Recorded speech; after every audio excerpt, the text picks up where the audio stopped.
Assalamualaikum students, how are you all? I hope you all are fine and safe at your home. I am your science teacher Ms. Ramsha, and today we will study unit number 11, simple machine. It is a continuing lecture of this chapter.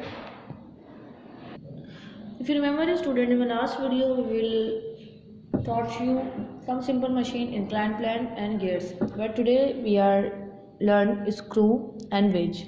Screw is also a simple machine.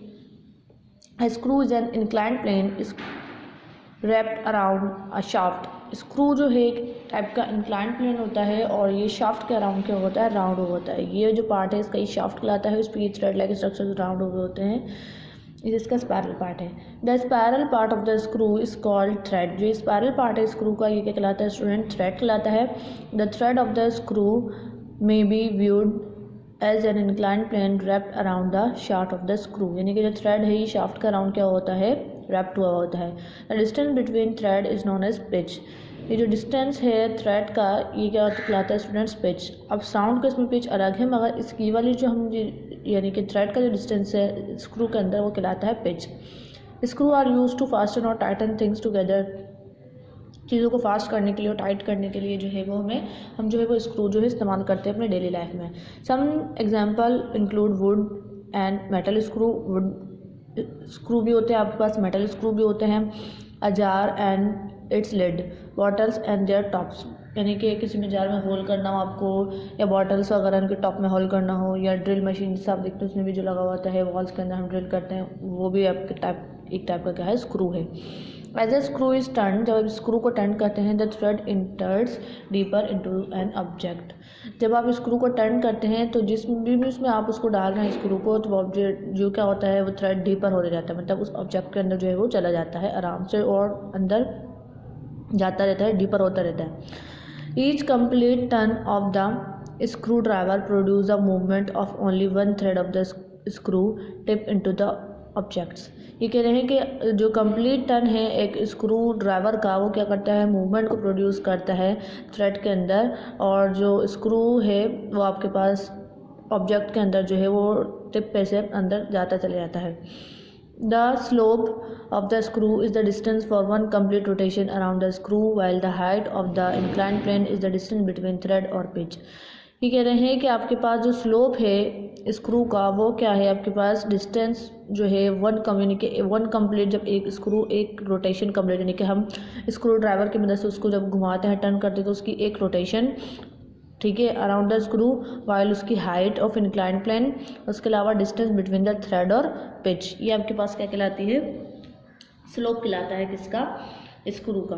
उसके अलावा the mechanical advantage of a screw can be found by dividing the circumference of the screw and its pitch. ये क्या कह रहे हैं कि आप mechanical advantage कैसे निकाल सकते हैं स्क्रू का, कि आप उसके सर्कमफेरेंस को डिवाइड कर दें अगर उसकी पिच से, तो आप क्या निकाल देंगे उस मशीन का मैकेनिकल एडवांटेज स्क्रू का, यानी कि कैलकुलेट कर लेंगे. सर्कमफेरेंस क्या होता है स्टूडेंट्स, ये आपके पास सर्कल है फॉर एग्जांपल, ये इसका सेंट्रल पार्ट है. अब हमें पता है कि सेंटर से लेकर सर्कल तक का डिस्टेंस क्या होता है स्टूडेंट्स, रेडियस होता है. ठीक है, अगर मैं इसके रेडियस को भी हाफ कर दूं तो वो क्या कहलाएगा, इसका डायामीटर. और अगर फुल सर्कल की अगर मैं बात करूं तो वो क्या कहलाएगा, इसका सर्कमफेरेंस. फुल सर्कल कहलाता है सर्कमफेरेंस, हाफ सर्कल कहलाता है रेडियस, और रेडियस का भी हाफ क्या कहलाता है आपके पास, डायामीटर कहलाता है.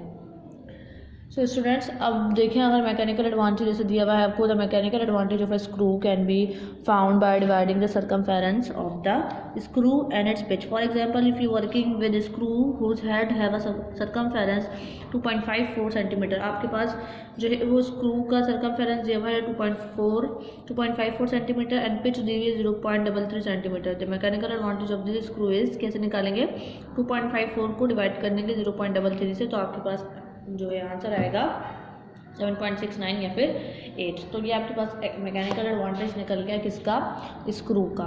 नेक्स्ट आपके पास सिंपल मशीन है, लास्ट सिंपल मशीन है हमारे पास इस चैप्टर की, wedge. A wedge is a simple machine use to push two objects apart. अगर किसी चीज़ को आपको दो हिस्सों में डिवाइड करना हो तो आपके पास एक जो मशीन यूज़ होती है सिंपल, वो कहलाती है wedge. A wedge is made up of two inclined plane fix back to back. आपके पास ये डायग्राम में दिख रहा होगा, अगर आप एक लकड़ी के पीस को तोड़ना चाहें हैमर से तो इतने आसानी से नहीं टूटेगा। तो आप क्या करेंगे, उसके लिए एक सिंपल मशीन इस्तेमाल करेंगे जो कि क्या है आपके पास वेज। अब ये जो वेज है ये टू इंक्लाइंड प्लेन से लेके बनता है, मतलब कि दो इंक्लाइंड प्लेन को अगर हम आपस में मिलाएं तो आपके पास ये क्या बनता है, वेज। देखिए इंक्लाइंड प्लेन कैसे कहते हैं, स्लोप को बोलते हैं, इसमें ढलान आती है। ये एक इंक्लाइंड प्लेन, इस तरीके से ये दूसरा इंक्लाइंड प्लेन। तो दो इंक्लाइंड प्लेन को मिला के आपके पास क्या बनता है, वेज जो है वो सिंपल मशीन बनती है। This planes meet and form a sharp edge that can split things apart. इसके जो एजेस होते हैं ये बड़े शार्प होते हैं और बड़ी आसानी से चीज़ों को स्प्लिट कर सकते हैं, तोड़ सकते हैं। Knife, axes, forks and nails are some example of wedge. Knives हो गई, नाइफ्स के जरिए भी हम चीज़ों को दो पार्ट में, यानी कि वो चीज़ें, वो इंस्ट्रूमेंट जिसके जरिए हम चीज़ों को दो पीस में डिवाइड करते हैं वो आपके पास वेज कहलाते हैं, सिंपल। जैसे नाइफ हो गई, फॉक्स हो गया, नेल कटर, नेल्स हो गए, ये सारे मतलब एग्जांपल जो हैं किसके, जो हम डेली लाइफ में यूज़ करते हैं, ये वेज हैं। The mechanical advantage of a wedge depends on its thickness. जो मैकेनिकल एडवांटेज है वेज का वो डिपेंड करता है उसके थिकनेस पे कि वो कितना शॉर्ट है। A short thick veg will split things apart faster. जो शॉर्ट होगा और थिक वेज, पतला वेज होगा और थिक होगा, मोटा होगा, तो वो फास्टर यानी कि बहुत जल्दी स्प्लिट करेगा चीज़ों को। But you have to push down on its with more force. मगर आपको फोर्स ज़्यादा लगानी पड़ेगी इसमें। May be hit it with a hammer. आप उसको अगर हैमर से करेंगे तो। A long thin wedge will be easier to drive it. A long thin wedge will be easier to drive it. जो लॉन्ग थिन वेज होता है आप उसको आसानी से ड्राइव कर सकते हैं, but will take longer to split something.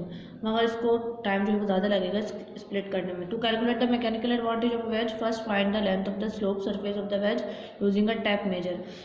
Mechanical advantage wedge का कैसे निकालते हैं, आपके पहले उसकी लेंथ ऑफ स्लोप मालूम करनी होगी आपको टैप मेजर, टैप के जरिए। उसके बाद next find the width of the large end of the wedge. उसके बाद आपको विड्थ मालूम करनी होगी उसकी। फिर divide the slope length of the width of the wedge to get the mechanical advantage. फिर क्या करेंगे, स्लोप लेंथ को आप उसकी विड्थ से डिवाइड कर देंगे तो आप क्या निकाल लेंगे, उसकी मैकेनिकल एडवांटेज कैलकुलेट कर लेंगे। Hopefully students understand my lecture. Inshallah, I will continue my lecture in another video. Till then, take care and Allah Hafiz.